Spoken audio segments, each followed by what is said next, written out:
شہر کے ایک مصروف محلے میں جہاں ہر طرف گاڑیاں اور لوگوں کی بھیڑ لگی رہتی تھی، وہاں ایک چھوٹا سا پھولوں کا اسٹال تھا۔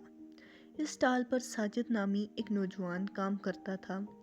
ساجد کی زندگی بڑی سادہ تھی، لیکن اس کی ایک خاص بات تھی، اسے پھولوں کی خوشبو سے بے حد محبت تھی۔ ساجد صبح سویرے اسٹال پر آتا، پھولوں کی ترتیب دیتا، ان پر پانی چھڑکتا اور ان کی خوشبو میں کھو جاتا۔ وہ ہمیشہ مسکراتا رہتا، گویا پھولوں کی خوشبو نے اس کے دل کو خوشی سے بھر دیا ہو۔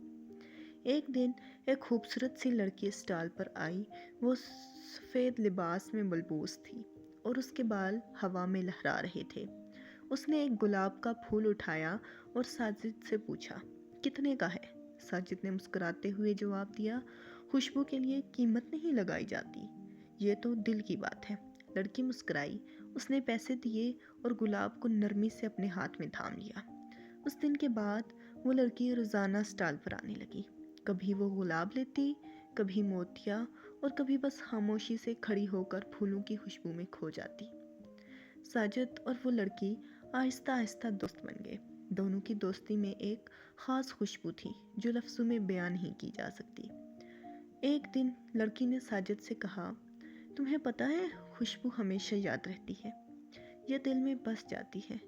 ساجد مسکرایا اور بولا، ہاں، خوشبو کبھی مٹتی نہیں۔ پھر ایک دن وہ لڑکی اچانک غائب ہو گئی۔ ساجد نے اسے ہر جگہ ڈھونڈا، لیکن وہ کہیں نہیں ملی۔ ساجد نے اس کے لیے بہت دعائیں کی اور پھولوں کی خوشبو میں اسے تلاش کرتا رہا۔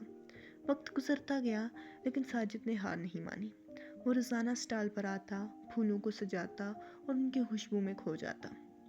اس کے دل میں ایک امید تھی کہ ایک دن وہ لڑکی واپس آئے گی، اور ساجد جانتا تھا کہ جب وہ آئے گی تو اس کی خوشبو ساجد کی زندگی کو پھر سے مہکا دے گی۔ کہانی کا اختتام ہوا، لیکن ساجد کی امید اور پھولوں کی خوشبو ہمیشہ زندہ رہے گی۔